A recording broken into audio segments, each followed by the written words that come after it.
All right, you've been there, right? You're at a party, having a great time, and then someone just drops that question. You know the one. Suddenly, everything gets a little awkward. Well, in this explainer, we're going to flip that script. We'll break down exactly how to handle it with total grace and turn it into a moment of, believe it or not, pure confidence. Yep, there it is. So, no kids. It sounds so simple, doesn't it? But man, it can feel so loaded, so personal, it almost always catches you off guard, and you can feel yourself kind of hunching over, getting defensive. But here's the thing, it doesn't have to be like that. Today, we're crafting a whole new way to respond. Okay, so let's get right into it. The secret here isn't about memorizing a bunch of complicated answers. Nope, it's about having one simple, really powerful framework that you can use in basically any situation. This is going to be your core strategy, and we're building it right now. So here it is, your three-step formula for success. First up, and this one is absolutely crucial, stay positive. Your response should be about what you are doing, not what you aren't. Frame it around all the amazing, fulfilling things in your life. Next, be brief. You know how long, rambling answers can sound a little defensive? Like you're trying to justify yourself? Yeah, you don't need to do that. A short, confident answer is like a period at the end of a sentence. It's final. And third, redirect. Seriously, this is your conversational superpower. You end with a question of your own to just smoothly pivot the whole conversation away from you. Easy. And you know, it's not just about the words you use, right? It's how you say them. That can be even more powerful. A genuine smile, some relaxed eye contact, a calm tone of voice, all of that stuff screams confidence and ease before you've even finished your sentence. Okay, so we've got the framework down. Now for the fun part. Let's put it into action. We're going to walk through a few common scenarios that I'm sure you've probably run into before. Okay, picture this. You're at a work event, maybe a friend's party, you're just mingling. Someone you kind of know, but not really, turns to you with that look. You know the one. This is what we'd call a low-stakes situation, so it's perfect for a light, breezy, super quick use of our new framework. So what does that sound like in the wild? Something like this. Nope, no kids. I'm pretty busy chasing my career goals right now. What's keeping you busy? Let's unpack why that works so well. I mean, it follows our rules perfectly, right? First, it's positive. You're talking about chasing goals, not the absence of something. Second, it's super brief. And third, that redirect, it's just a brilliant, friendly way to pivot the conversation right back to them. And let's be honest, most people love talking about themselves. All right, time to level up the difficulty. We're talking about the family gathering. Now with family, these questions often come from a good place, a place of love, but they can also feel heavy with expectation, can't they? The strategy is exactly the same, but we might need to tweak our tone just a little. So for that well-meaning but, persistent aunt or uncle, you could try something like this.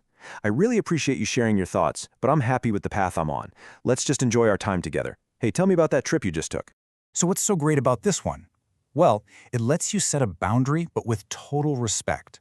You start by saying, I appreciate your thoughts, which just immediately diffuses any tension. Then you state your position, firmly but kindly. And that redirect, it's not just a change of subject, it's a pivot back to what's important, your connection with them. Okay, on to the workplace. Whether you're networking or just chatting with colleagues, the goal is always to keep things professional, right? So here, your answer can actually become a strategic tool to subtly highlight just how ambitious and dedicated you are to your work. Here's a really powerful way to phrase it. No kids, which really lets me dive deep into my projects here. Speaking of which, how is your team handling that new industry challenge? See what that does? It frames your choice as a professional asset. It directly connects your personal life choice to your focus at work. And that redirect slams the conversation right back to business, reinforcing that you are a serious, dedicated professional. So, you've just delivered your perfect, confident answer. Use the framework, you nailed it. But sometimes they just don't get the hint. They hit you with a follow-up. Okay, now we're getting into the masterclass. How to handle those really tough and frankly intrusive follow-up questions. Oh, the classic. You'll change your mind. It's not even a question, is it? It's just a flat-out dismissal of how you feel right now. So annoying. The absolute key here is do not argue. Don't take the bait. All you need is a simple, polite acknowledgement and a super fast redirect. Something like, I'm pretty set, but thanks for the thought. So, how's that new project of yours coming along? You acknowledge what they said without validating it, and then you just pivot immediately.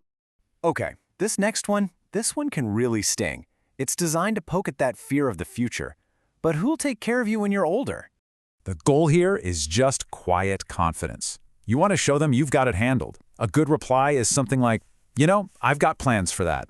Great friends and a solid community really help. It just signals, hey, I've thought about this and I'm secure. And then boom, a quick pivot to a totally neutral topic just sucks all that emotional charge right out of the conversation. And finally, the knockout punch. The most direct, most judgmental follow-up you can get. That one word, selfish. Okay, whatever you do, do not take the bait here. Don't get dragged into an argument about their definition of selfish. Instead, you just reframe the whole thing around your own values. Try this. I think everyone's path is different. For me, it's about contributing in other ways, like through my work. See, you're offering your vision of a fulfilling life.